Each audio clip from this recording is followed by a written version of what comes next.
Ruta Nacional Malvinas, este espacio que nos llena de orgullo en nuestro viaje al puerto de la noche, que ha tenido tanta emoción, tanto testimonio invalorable, todo gracias al trabajo de Rubén Russo allí desde Verazategui. Rubén, buenas noches.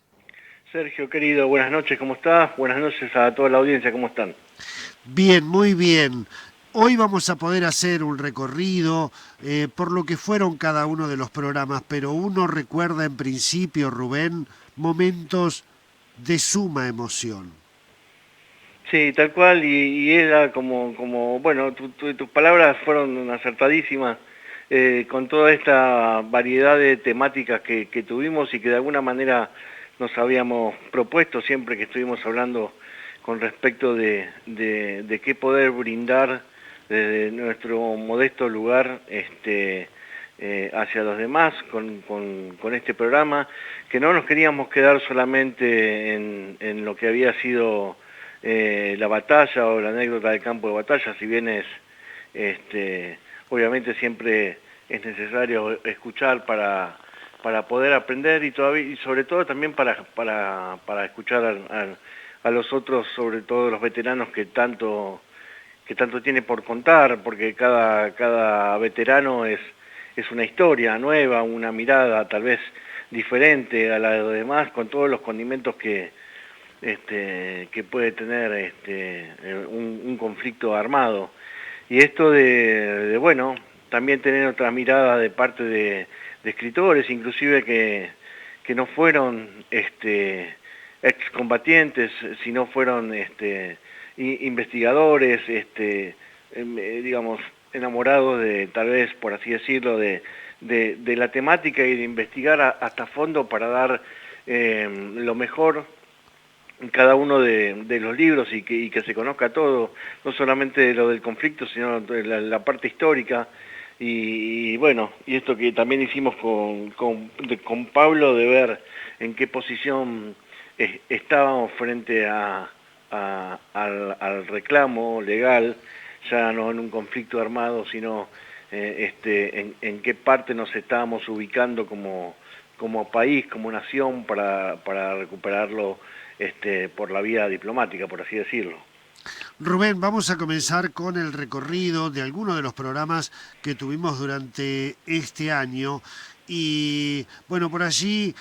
hay que decir que incluimos en este recorrido a gente de las tres fuerzas que participó de la guerra, quienes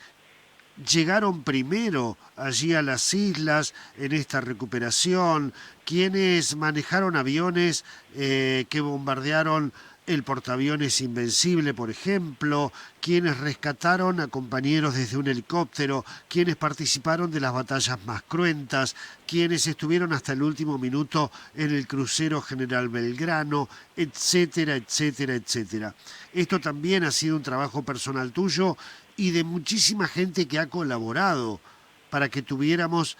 a cada uno de los protagonistas en nuestro programa. Recuerdo, Rubén, que comenzamos con Ernesto Urbina, ¿no? Sí, exactamente. En este bloque vamos a contar o a recordar rápidamente cinco historias que fui armando por cada uno de los cuatro bloques que va a tener el programa. Y comenzábamos el año, un año que nos trajo 21 hermosos programas, que los disfruté muchísimo, los disfrutamos muchísimo. Comenzábamos con Ernesto Urbina, un cabo segundo, enfermero que fue ni más ni menos que participó en el famoso, la famosa Operación Rosario, que fue la que conquistó en primer lugar las islas, llegó a las islas, combatió con los marines, con los soldados ingleses, e hicieron la toma de posesión de todos los lugares de las islas. Aquel grupo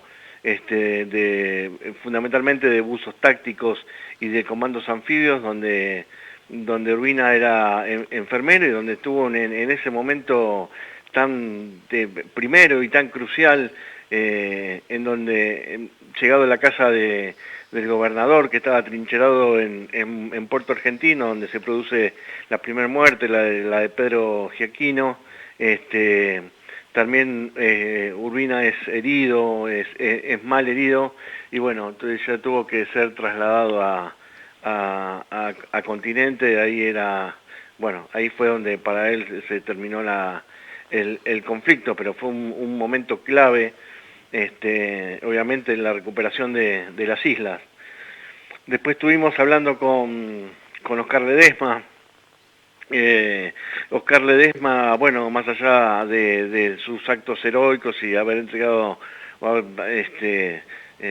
prácticamente su vida por el tema del conflicto, es quien con su famosa MAG, que era la ametralladora que usaban o tenían varios de los soldados en las batallas, le da muerte al oficial de mayor rango que estaba en el conflicto por parte de los ingleses, ni más ni menos que el coronel Herbert Jones, que era el comandante del segundo batallón de paracaidistas, del famoso segundo batallón de paracaidistas de los ingleses, uno de los batallones más preparados y más agresivos del mundo, más allá de ser de ellos, y esto ocurría también en la cruenta batalla de Pradera del Ganso. También acá hablábamos con Martín San Miguel, un veterano de acá de mi localidad, que tuve la suerte de conocer a través de otro amigo, y Martín era piloto de helicópteros en ese momento, y fue el que estuvo a cargo en el rescate del piloto del Douglas A4Q, el teniente de navío José Arca, que había sido averiado su avión por fuego de artillería, y bueno, el Arca se eyecta cuando ya no podía dominarlo, y bueno, el avión entra a caer, digamos, haciendo rulos, provocando inclusive un riesgo no solamente para las tropas argentinas que estaban apostadas por ese lugar, sino para el piloto, que estaba descendiendo en paracaídas, digamos, lentamente, y casi es embestido por una de esas vueltas, hasta que finalmente se decide, una vez que se comprueba que eyectado el piloto, derribar el aparato. Arca cae aproximadamente 1 kilómetro adentro del mar y es rescatado por Martín San Miguel, que en ese momento estaba como ayudante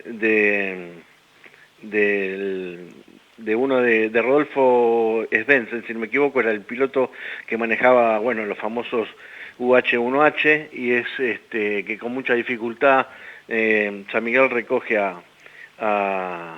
Arca, sosteniéndolo, llevándolo colgado del brazo, porque era imposible poder subirlo prácticamente todo ese kilómetro hasta poder llegar a tierra y poder soltarlo. Así es, hay ahí un dibujo del helicóptero cuando está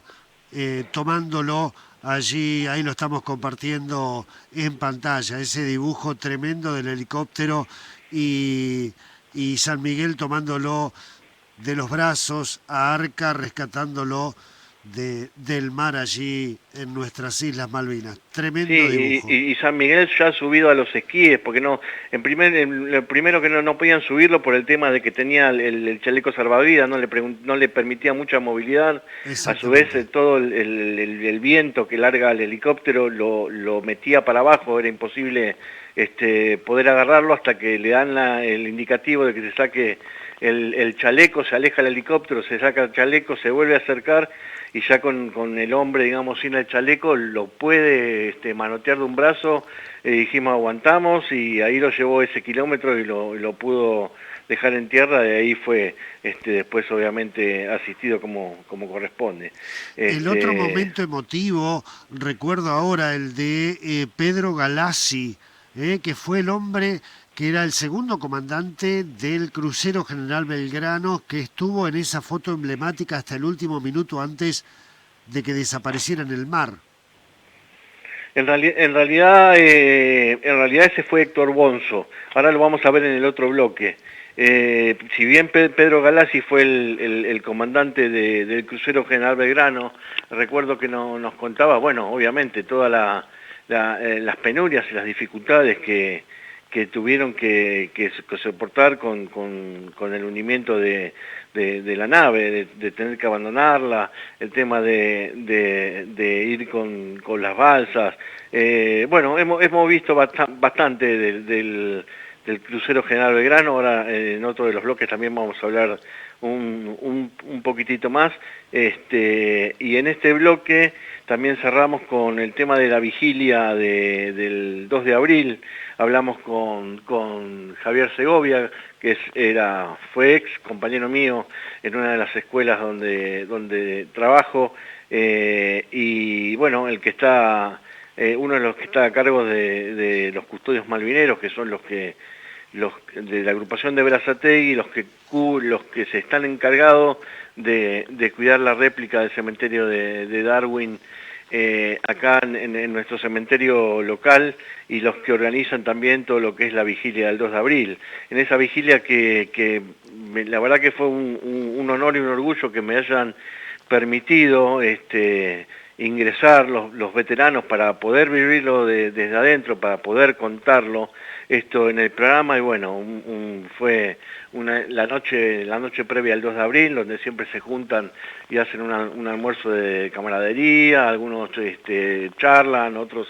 se dedican a hacer algún juego de mesa, y bueno, llegado el horario de las 12 se canta el himno, se sube se iza la bandera, y después continúa ya el 2 de abril el acto pertinente en el cementerio, como se hace todos los años. Rubén, ya en el segundo bloque de fotografías creo que ingresamos a uno de los relatos más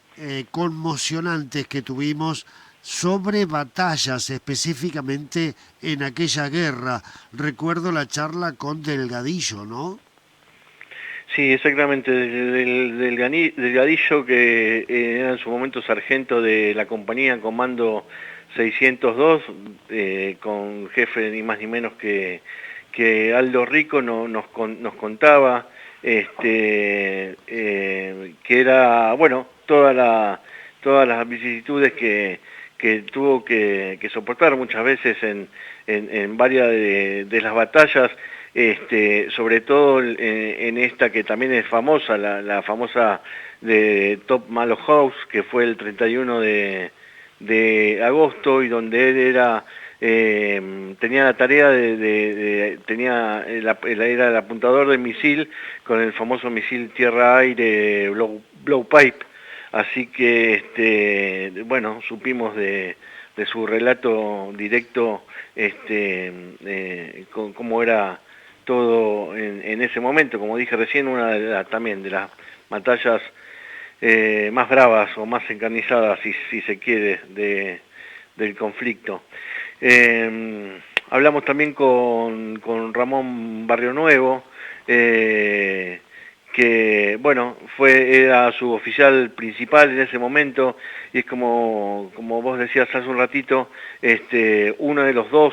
los dos últimos en abandonar el barco Julia Comandante al primer comandante del general Belgrano, Héctor Bonzo, que está esa foto emblemática, difusa pero emblemática, que es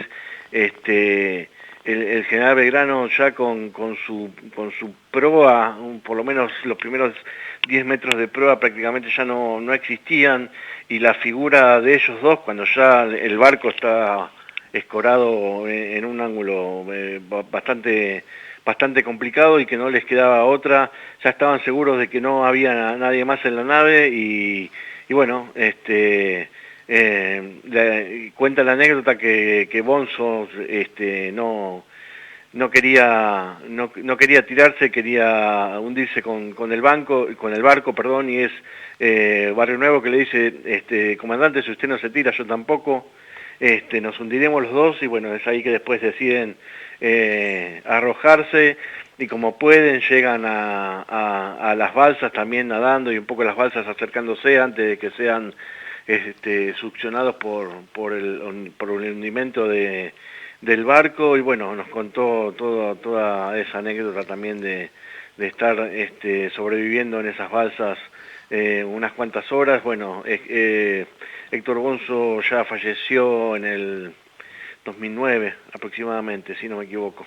Así es. Y Eh, lo que fue, Rubén, el reencuentro de ellos en el barco que los llevaba a Ushuaia. Sí, tal cual, tal cual. Estaba también esa anécdota donde claro, se buscaban en el barco hasta que se encontraron y se estrecharon en un gran abrazo, y bueno, a partir de ahí también fueron grandes amigos de la vida, bueno, hasta el momento que Bonzo falleció. Estuvimos también hablando con Rodrigo Labios, que fue presidente del movimiento de Jóvenes por Malvinas, algo que nos llamó gratamente la atención, y precisamente es esto, es una agrupación no de veteranos, sino de tal vez algunos hijos o gente bastante joven que se interiorizó de todo lo que es el tema de Malvinas, y que en muchas oportunidades, organizando campamentos y demás, van, digamos, contando la historia y tratando de sumar gente, de ir a las escuelas, de dar charla, y bueno, hacer precisamente también que más jóvenes se sumen para que podamos conocer esto. Si hay algo que, digamos que tanto este tipo de agrupaciones como los veteranos fueron históricamente, y más en todo este momento, los que llevaron la voz del conflicto, las historias, y bueno, contar todo lo que se podía contar para que eso verdaderamente no se pierda. Así es. Hablamos con Daniel Villena, también un suboficial de la Fuerza Aérea de Córdoba, junto a Alejandro López, muy activos allá en la localidad por todo lo que es la causa Malvinas. Y bueno, también nos contó que él había estado a cargo del cuidado de la pista de aterrizaje de Puerto Argentino, y bueno,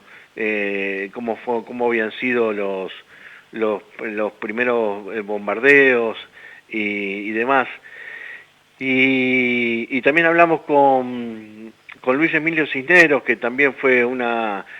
perlita encontrarlo y conocerlo, que es el que llevó adelante mucho tiempo, ya no, el famoso Museo Itinerante Crucero General Belgrano, que era, empezó siendo su auto cargado de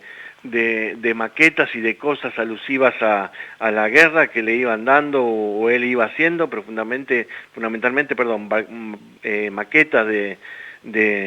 barcos, que después lo hizo desde un micro que compró y lo ploteó, y se recorrió el país con ese micro, y en cada localidad donde llegaba mostraba todos esos objetos y contaba cosas de la guerra, también en las escuelas, y esa seguramente te vas a acordar, y la audiencia también, esa famosa Claro. historia del tráfico de pegamento que veía por parte de su hijo, ese famoso cemento de contacto que veía que él siempre compraba, y no sabía para qué era, hasta que descubrió casi terminada la maqueta de General Belgrano, hecha a escala por el hijo, que la tenía abajo de la cama. ¿te acordás? Exactamente, sí, Sí, claro. sí, una historia bellísima y a partir de ahí los dos se ponen con todo esto, bueno, hicieron muchísimas más, ahora tienen un museo en su propia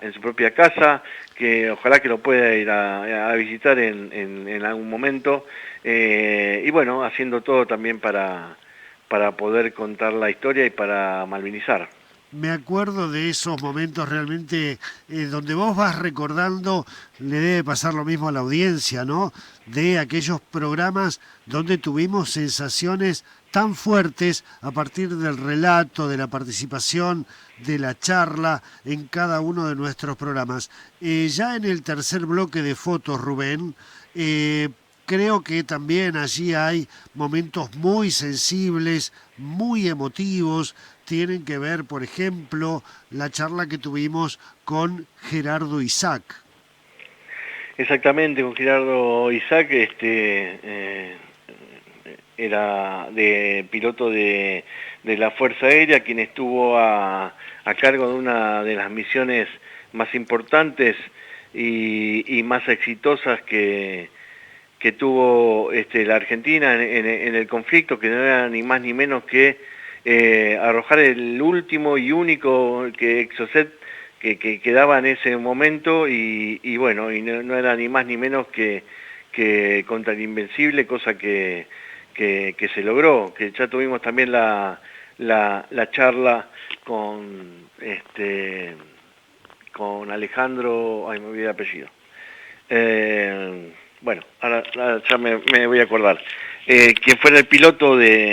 encargado de llevarlo, y Alejandro Francisco, perdón, ahí está. Ah, claro. Eh, Francisco y Colavino eran los pilotos de los superétendar de la Armada Argentina y ellos eran los primeros en ir a atacar e iban escoltados por 4 pilotos de la Fuerza Aérea. Fue una misión en conjunta con las dos fuerzas. Los 4 eran, uno precisamente era Isaac, uno de los sobrevivientes, Ureta también es otro de los sobrevivientes, y los dos derribados de ese grupo que fueron Castillo y Vázquez. Ellos estaban en los famosos A4C, y pertenecían al grupo 4 de casa. Así es. Esa fue la misión, una de tantas que tuvieron, creo que 2 reabastecimientos entre ida y vuelta, para poder llegar al objetivo por toda esa gran vuelta que tuvieron que dar hacia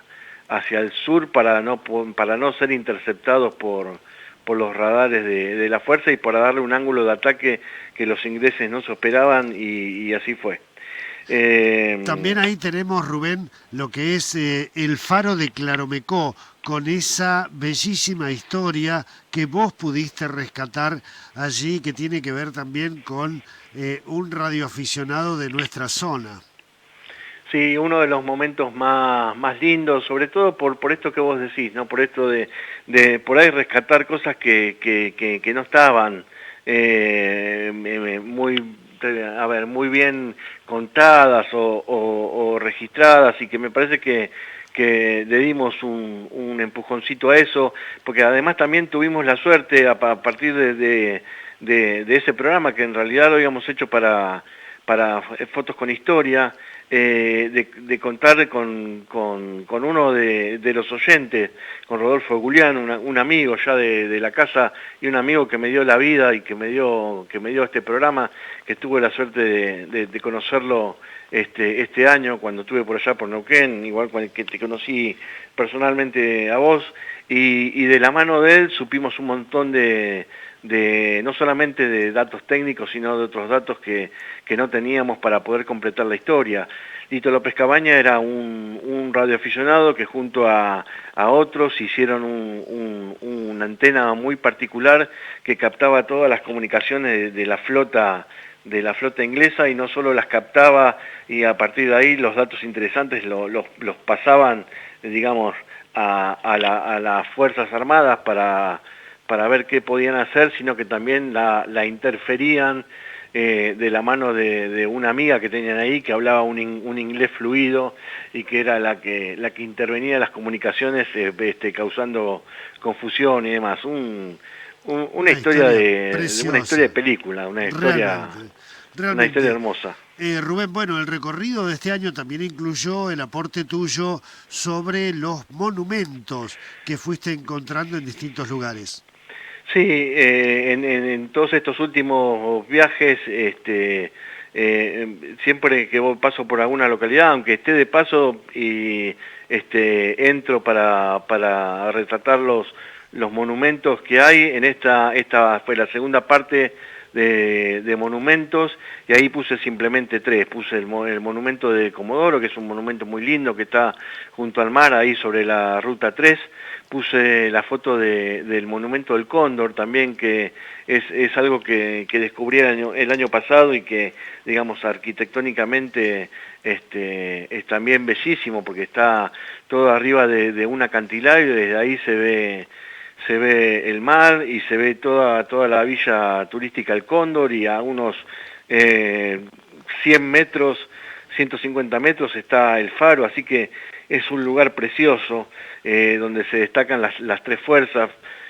con un avión, con un ancla y con un carro de transporte para parte del ejército. Y también puse la foto del monumento a Malvinas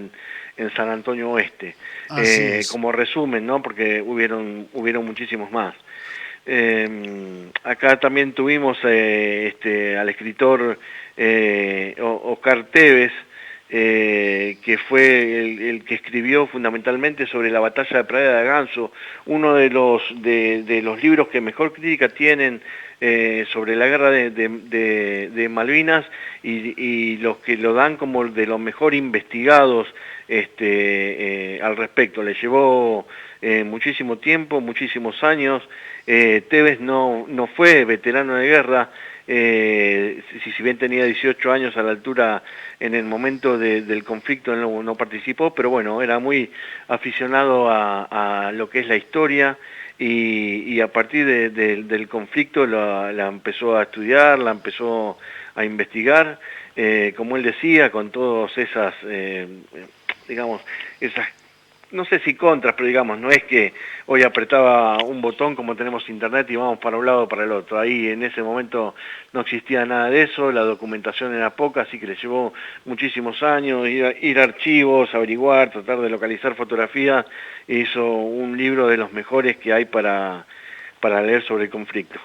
Y ahí Y estamos viendo también cuando estuvimos en Plotier con Sergio Miguel, hermano de Daniel Miguel.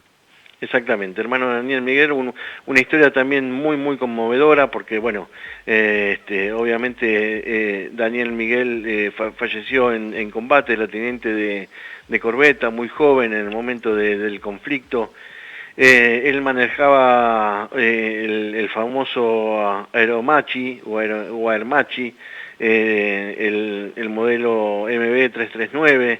y esos aviones en realidad eran para entrenamiento. Son aviones que para entrenamiento son rápidos, son muy maniobrables, y que en lo que fue en las Malvinas estuvieron, por así decirlo, adaptados para hacer una observación rápida de posiciones enemigas, porque era un avión que tenía muy buenas posibilidades de escape, aunque estaba en muchísima desventaja con el tema de armamento, con cualquier avión y sobre todo con los Sea Harrier, porque creo que tenía algo así como unas ametralladoras o no mucho más que eso. Técnicamente no lo recuerdo. Y bueno, él fallece por un misil que creo que era el blowpipe, el que se tira directamente desde el hombre. y, y bueno, lo dan, como contaba Sergio, como desaparecido, porque bueno, no encontraban el combate, no encontraban el cuerpo y no sabían si bien el avión había caído en llamas y demás no se sabía qué había pasado y por muchísimos años no lo supo. Creo que tardaron 35 años en saber verdaderamente en una de esas, bueno, las excavaciones que hicieron los arqueólogos y demás para empezar con el ADN a descubrir los Exactamente, cuerpos, y ahí dan que estaba enterrado, en el lo ubican cementerio. enterrado, sí, en el cementerio de Darwin, y acá también interviene la historia de Rick Strange, que fue el soldado británico que, que lo volteó, digamos, con ese misil y que se comunica con Sergio Miguel vía correo, una cosa así, iniciando la frase como yo fui el que maté a tu hermano, ¿no? Y ahí empiezan a saber muchísimas cosas más de ese momento, como él había sido testigo de lo que había pasado, esas cosas que son muy emotivas, ¿no? Y muy llamativas, y cómo de alguna manera también ayudaron a Sergio, a su mamá y a su papá, a poder sobrellevar todo este dolor y toda esta incertidumbre que tuvieron por 30 y pico de años, no era que tardaron uno o dos. Totalmente, totalmente. Fue muy complicado. Rubén, estamos muy apremiados por el tiempo, nos Sí, quedan muy poquitos minutos, pero bueno, quiero que también hagamos un recorrido por el cuarto bloque de fotos, donde tenemos, por ejemplo, a Carlos Montiel, este hombre de a caballo que anda malvinizando por allí, ¿no? sí, Carlos Montiel, un personaje increíble, un malvinizador total, desde su programa de radio, desde su biblioteca itinerante, con más de 1.600 libros que tiene sobre el conflicto, escrito en todos los idiomas, de ingleses y argentinos son los que más tiene, hasta alemanes, rusos, españoles. Es de General Rodríguez, estuvo en varias posiciones en lo que es Malvinas y bueno, hace esta tarea que él la denomina pensar Malvinas para sentir la patria y anda, bueno, de a caballo fue lo que hizo, fue llegar hasta Yapeyú solo a caballo, para poder ir a conocer y a traer tierra de la tumba de San Martín. Estuvimos con Tony Celaya también, Comodoro, que bueno, fue uno de los famosos halcones de la Fuerza Aérea también, que participaron en varias misiones del conflicto, con Marcelo Becasese, el escritor que hizo el libro Gauchos de Malvinas, donde nos ubica en un momento de las islas, de allá por el 1800 y tal vez antes, donde nos da todo un pantallazo en ese gran libro a partir de unas acuarelas que él descubre después de muchísimos años y las empieza a investigar de cómo era la vida allá y cómo estaba constituida la vida allá, cuando en realidad la mayoría de los libros solamente hablan del conflicto y posterior al conflicto, ¿no? También acá vimos rápidamente la tercer parte de monumentos, puse el monumento del lago Posadas, que es muy lindo, el Pico Truncado y el de Río Mayo, y el último que entrevistamos fue al doctor en Derecho Internacional, Pablo Garay, que nos brindó una brillante charla sobre todo lo que es el derecho internacional y sobre todo lo que es el reclamo por la vía diplomática para la recuperación en vía jurídica de lo que son las Islas Malvinas. Así es, lo que es el derecho internacional humanitario, que es Exactamente. no lo específico, donde la Argentina tiene por allí una vía de reclamo legal que, según nos decía Pablo Garay, puede tener un mayor reconocimiento internacional a lo que es la postura y el reclamo de nuestra República Argentina. Rubén, Totalmente. mirando, claro, lo que ha sido este año, solo reforzar el orgullo de tener un espacio así en nuestro programa y un reconocimiento sumamente profundo por este espacio que vos creaste, que le has puesto el cuerpo, que le has puesto el trabajo, la búsqueda, realmente el aporte tuyo a la historia a través de un medio de comunicación sobre lo que es Malvinas es invalorable y realmente emociona. Bueno, muchas gracias. Fue un trabajo de ambos. Vos me diste el lugar y me lo seguís dando y bueno, yo tenía ese compromiso de dar lo mejor posible y de meterme mucho más o cada vez más en el tema de Malvinas, leyendo y entrevistando y bueno, y así fuimos llegando a todas estas personas y tenemos muchos más para escuchar, así que nada, mi agradecimiento hacia vos, a estos espacios, a la confianza y a este trabajo mutuo que me fue realmente muy placentero, que me hizo conocer muchísimo más sobre el conflicto y sobre la historia nuestra sobre Malvinas y que creo, muy modestamente lo digo, que logramos dar la famosa frase, nuestro pequeño granito de arena para que alguien pueda a través de nuestro programa saber un poquitito más o reforzar lo que ya tenía conocido sobre el conflicto. Rubén, felicitaciones. Nos vamos a encontrar en una nueva temporada de Ruta Nacional Malvinas en el 2022, el año que viene. ¿Te parece? Así será, con mucho placer. Te mando un abrazo grande, muchísimas gracias y bueno, nos estamos hablando. Muchísimas gracias, Rubén. Lo mejor para vos.